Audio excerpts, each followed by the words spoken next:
Poetas Brasileiros. Demonstre.com.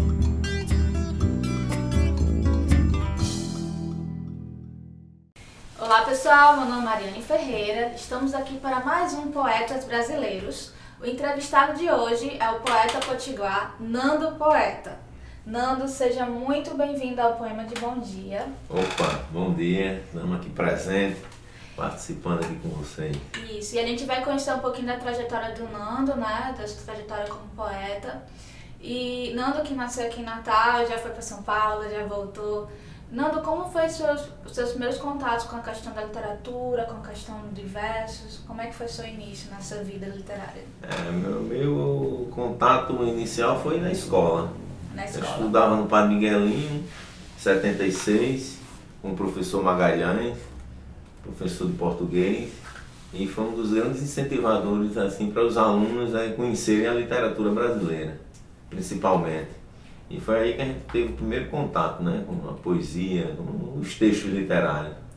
Você falou que existia um estímulo na escola de vocês lerem vários clássicos literários ao longo do ano, né?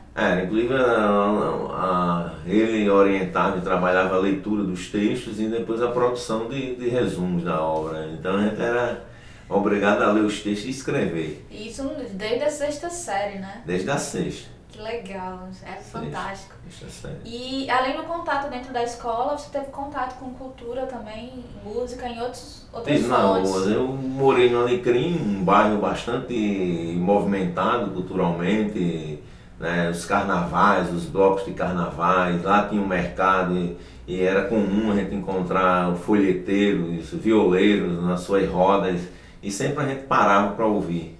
Então era muito comum isso ali na 10 com a 3, né, que tinha uma feira permanente. Que legal. Isso na década de 70. Aí tinha os cantadores, os folheteiros. Tinha cantadores, folheteiros, e aí era o cordel de hoje nós chamávamos de folheto naquela época. E eles faziam as leituras, e a gente acompanhava, e meus pais, por serem da Paraíba, tinham um contato e tinham uma identidade muito grande com o cordel, papai de Guarabira e mamãe de João Pessoa, um estado que produziu vários poetas para o cordel. Então a gente viveu nesse universo, né? Que legal. E aí, quando foi que você começou a escrever de fato, a colocar no papel toda aquela influência que você já vinha recebendo desde cedo? Desde cedo, ouvindo rádio, as novelas de rádio, que era muito comum a gente assistir, né? E a gente acompanhando as músicas, né? E a partir daí eu comecei a escrever meus primeiros textos, né? Um caderno escolar, anotava, muitos eu queria musicá-los, fazia em forma de música. Eu acho que a década de 70 assim, isso teve muito presente, assim, esse início assim, de escrever o meu pensar, né? Colocar no papel. Que legal. E você escrevia versos e cordéis? Era variado? Não, cordel não. Só cordel, versos livres? Só versos livres. Textos, frases, né? Era muito comum a gente escrever no nosso caderno. Que legal. E aí depois, quando você vai se tornar, né, no decorrer da vida, você começa a participar de movimentos sociais, né? E aí você tem uma imersão bem maior com a cultura, né? E no final da década de 70 eu entro na Etferg, vou fazer metalurgia, naquela época das greves do ABC de 78, eu assistindo o Jornal Nacional falando das greves, falar dos metalúrgicos, aí apareceu esse curso, aí eu lembrei, fiz o curso, entrei na Etferg, fui estudar. Lá uma escola também muito ampla, aberta, grande, onde a gente tinha uma certa autonomia, os estudantes. E aí a gente começou a abrir mais a cabeça ainda, né, para a arte. Né? Lá tinha uma disciplina de teatro, a gente começou a fazer. Então foi legal. abrindo mais ainda a nossa mente assim, para esse universo. Que massa, que fantástico. E aí você entra na graduação de Sociologia, né? Sim, aí entra em Ciências Sociais, em 83. Ciências Sociais. Na época o movimento estudantil comecei a participar e dentro do movimento estudantil a atividade cultural era bastante presente e nas lutas que ocorriam lá, como foi a ocupação da reitoria em 84, os estudantes começaram a produzir, tinham 2 estudantes lá que faziam cordéis e divulgavam sobre a luta, né, que era o Adebal, que depois fez Direito, e Ivan Duí, que é do curso de Letras. Então, sempre fazendo os seus textos nessa época, e eu fui convivendo com tudo aquilo ali, né? Que legal, né? Um momento bem importante na nossa história. Bem presente. Natal também aqui tinha uma efervescência muito grande de poetas. O Dia Nacional da Poesia, de 14 de março, era bastante movimentado, né? A turma que fazia movimento, Venâncio Pinheiro era um dos organizadores, Primo Sanders também, que estudava comigo na época, sempre presente nesses Dias Nacionais de Poesia, né? E foi muito marcante assim.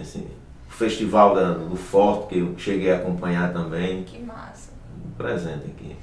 E Nando, quando você se torna professor, né, professor de história, você acaba levando essa sua bagagem, né, cultural para dentro de sala de aula, né? Como é que foi isso? Eu entro no Estado, entro na rede privada e para trabalhar com os alunos, né, na disciplina de história, eu procurei o recurso da poesia, que eu acho que era um canal, uma forma de sensibilizar os alunos assim para ter um contato com o conteúdo. Então eu percebi que era um espaço, né, que eu deveria navegar com os alunos e foi bastante aceito, e a partir daí eu abri o meu trabalho sempre presente com música e poesia, né, levando poetas para a escola, as feiras de ciências, sempre desenvolvendo um trabalho com poesia. Isso aí foi muito importante, assim, tanto para levar o conteúdo, como também para eu avançar mais ainda no conhecimento literário. E além de fazer esses cordéis temáticos, né, sobre esses conteúdos de história, esses fatos importantes, você também começou a compartilhar sua poesia através do sindicato, né, através de jornais. Antes mesmo de produzir os cordéis, eu fazia os versos livres. E aí eu participei de um concurso, assim, não queria participar não, mas só vou me inscrever, nunca tinha escrito, nunca tinha revelado, mostrado a poesia abertamente, né? Todo o trabalho que eu fazia, assim, era mais no nível do movimento sindical, que eu era diretor do SINT, e quando tinha os eventos eu publicava, né, saía um ou outro jornal, né, sindical, mas não tinha uma divulgação ampla na cidade, né, que eu escrevia poesia, tanto que muita gente nem sabia. E aí foi quando eu me inscrevi nesse concurso, que foi realizado pelo SINT Saúde, né, de poesia, e escrevi lá sem nenhuma intenção, e no dia do evento lá eu descobri que tinha ganho o concurso. Que ótimo! Então foi um primeiro contato assim para revelar para as pessoas um leque mais amplo de pessoas que estavam escrevendo, né? Nessa época a gente já tinha iniciado um processo de fazer saraus, que a gente fazia, né? Na época aqui no centro, ali próximo à igreja do Galo, a gente sempre fazia um sarau ali, né? E também em casa, né? Era um espaço que a gente desenvolvia, reunia várias pessoas que gostavam de poesia, e aí começava a declamar e produzir isso no final da década de 90 e início do século XXI, né? Que massa. E Nando, você também nessa época começou a divulgar na internet seus poemas no Orkut, né? No Orkut já foi um espaço assim que a gente começou a divulgar, né? Era uma coisa nova e tal, e a gente começou a divulgar e foi entrando aí nessa área da internet, assim, os versos ainda livres, né? Não eram nem cordéis ainda. Que legal. E aí você se muda para São Paulo, se torna professor de Sociologia, e lá você encontra outro universo, né? Fui para São Paulo, uma cidade que eu sempre gostei, desde a época que conheci pela primeira vez, enquanto estudante, que eu fui para um encontro em Florianópolis, passei lá, fiquei uns 3 dias, gostei muito, em 85. E aí sempre ficou na minha cabeça São Paulo. Toda viagem que eu fazia para lá, eu gostava, né? Tinha uma identidade grande. E aí, quando essa minha ida para morar, eu comecei a trabalhar no Estado, na rede pública, eu fiz concurso em 2010, entrei e aí fui ensinar Sociologia, né, pela primeira vez, ensinar essa disciplina. Eu queria ter contato com os alunos, aproximado mais ainda, que eles tinham uma influência muito grande no rap, que eu fui trabalhar na Zona Sul de São Paulo, onde surgiu praticamente o rap, né, aqui no Brasil. E aí eu ofereci aos meninos, tem o rap também, tem o cordel que rima e tal. E começamos a trabalhar as duas coisas juntas.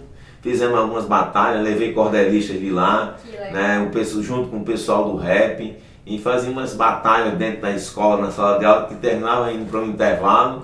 E aí foi um momento importante assim, para eu conhecer também mais o cordel, né, e também ter o contato com os movimentos de rap em São Paulo. Foi bastante significativo isso aí.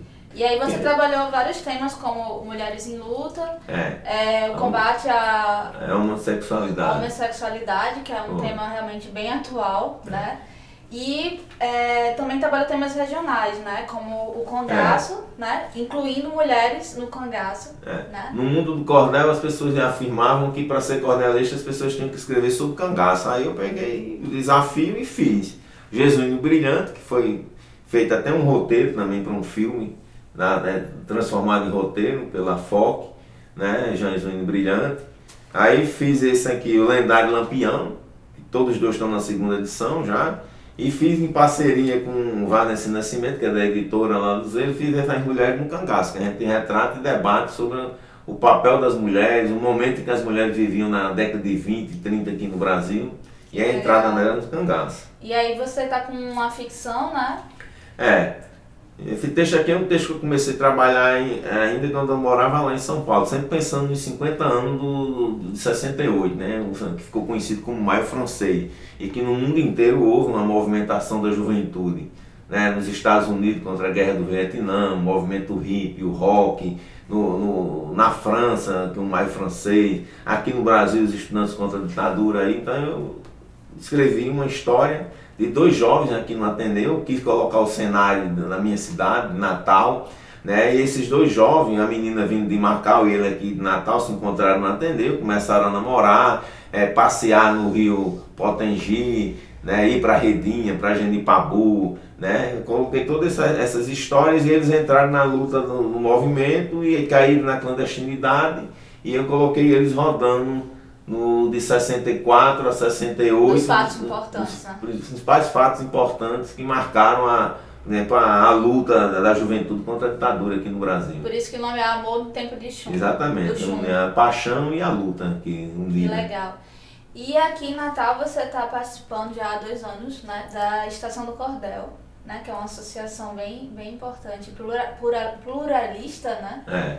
Fala um pouquinho dela rapidamente pra gente. O cordel é apenas a senha, né? Mas a ideia da estação é reunir todas as artes. É lá inclusive a gente tem contato com a SPVA, com o pessoal do chorinho, do samba, do forró e do cordel, né? Já fomos parte de vários movimentos, como o Junteiro, que unia todo mundo, né? Estamos lá na estação, já fizemos recentemente o 3º Ciclo Natalense do Cordel, quer dizer, é um espaço que reúne os poetas e, né, tenta trabalhar também, não só os eventos, como também discutir também a poética, a formação, a história da poesia aqui no estado, na nossa cidade.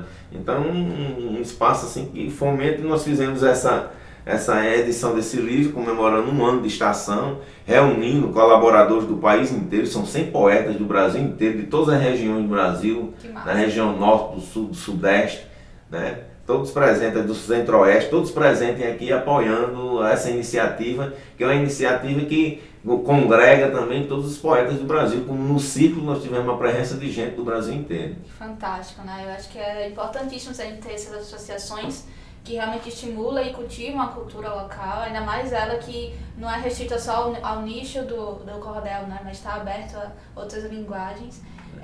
Nando, eu quero agradecer a sua participação aqui no Poema de Bom Dia. Para conhecer os cordéis do Nando, os poemas, continue acompanhando o canal e não deixe de dar o joinha aqui na entrevista, tá certo? Tchau, gente! Agradecer a minha participação também.